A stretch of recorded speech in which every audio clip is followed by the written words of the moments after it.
Hello everyone. It's early Sunday morning and I'm going to get some work done on the Ascent so I can take it out this evening and see how good it really does. I already got the body clips off, so alright, come on.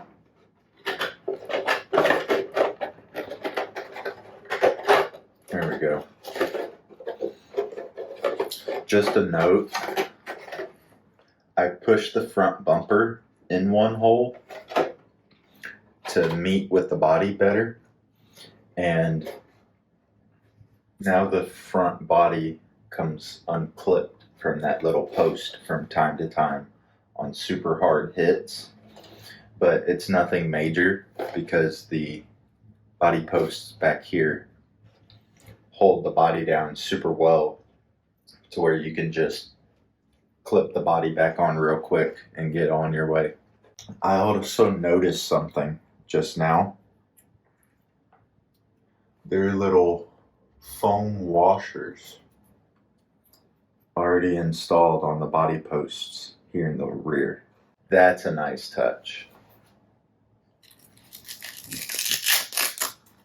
First things first, we're getting rid of this battery placement.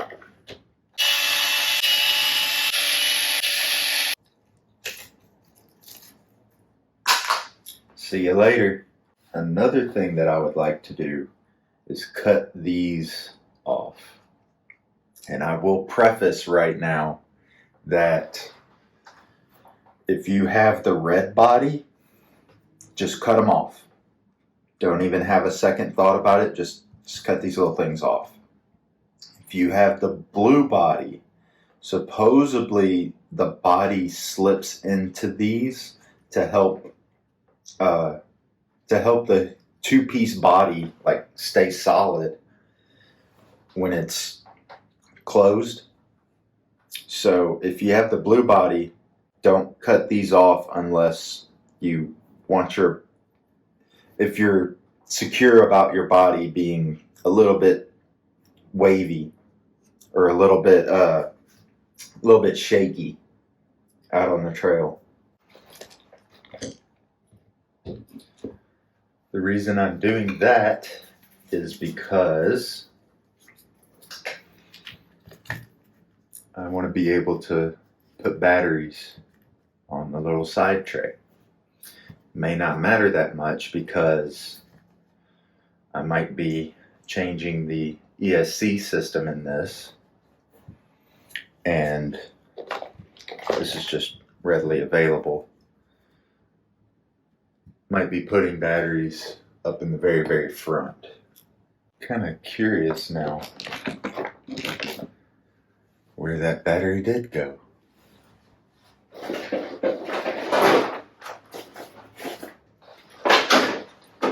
Here it is. Might be using a little 1500 3S because it looks like it will fit a lot better. I have to bust out the Velcro. But first, this is going to be a time-consuming part. Let's get the shocks off and get those internal springs out.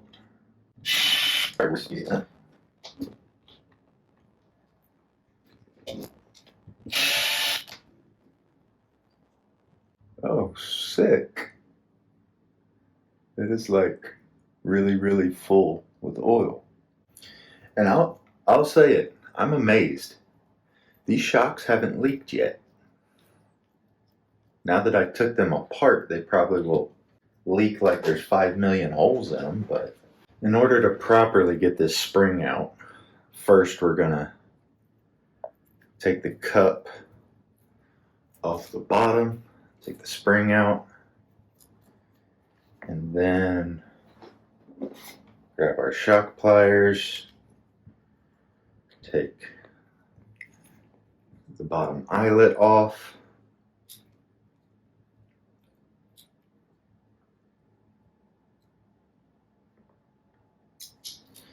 And then unscrew the cap.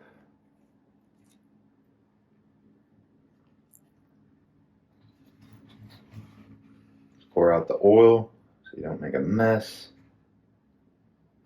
If you want, you can let it sit there for like 5 minutes.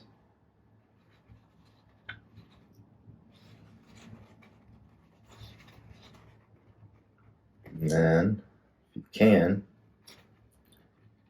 just pull the piston out. Now,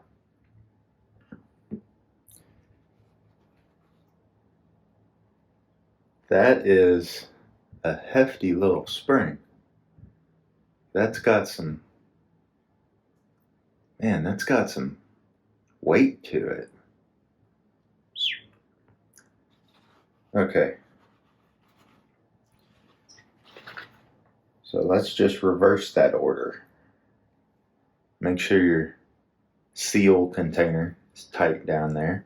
Also, for some tuning options, I don't know how well that can be seen, but there are 2 holes on the piston, and they are tiny. If you have a drill bit that small, you can put 2 more on either side, make 4 holes, and it would go a lot better. Or if someone out there has like an 8K resin printer, maybe you can start printing better shock piston caps for us. There we go. I loosened the seal container because the threads felt like they were getting stuck on the seals, and I didn't want to tear anything up. And just tighten that back down.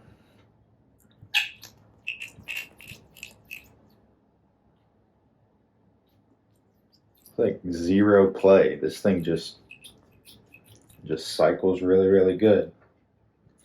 Okay, so I'm gonna throw some 60 weight in here. Throwing Traxxas 60 weight in. Not because I'm a Traxxas fanboy, but because I got the Traxxas shock oil carousel for Christmas, and it's what I like using. And then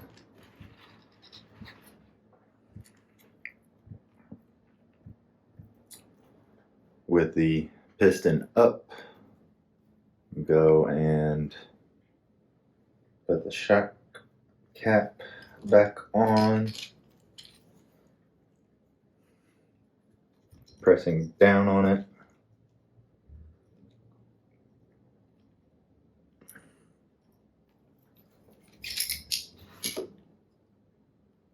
Oh yeah, there we go.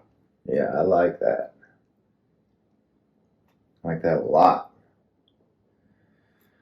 And then let's put your eyelet back on.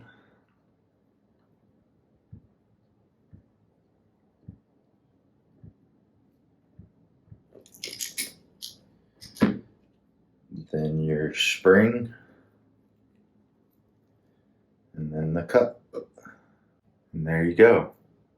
Ooh. Oh yeah. I like that. God, that feels good. That doesn't feel like a Redcat shock. By the way, these are like $20, $21 a pair on Redcat's website right now. Go buy Redcat out of these shocks, because after this video, I'm about to.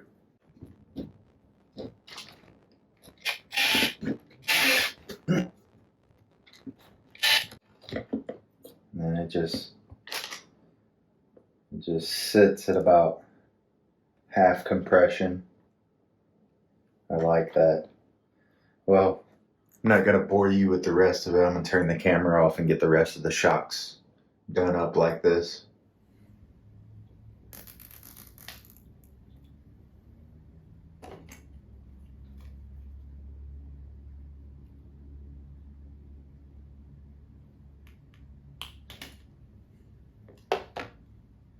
Oh, Hey there. Sorry, I got a little in the groove and turned some background noise on. Finish my project. I've got all the little springs out of the front and rear. The suspension is so plush, so plush. The reason I don't have any of the tires on is I'm gonna wash them, get all this fine sand off of them. I also took the ESC off and made the front mount battery tray. We're gonna see if I don't, darn it, my tape didn't stick very well.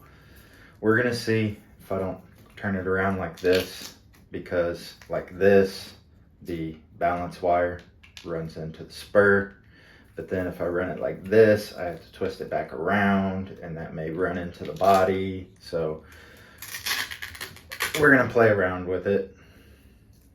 But as well, I added a battery strap to the slider. So hopefully that will aid us in testing as well. I plan on taking this with me, so we can just try it. Lastly, I put a Fusion SE 1800.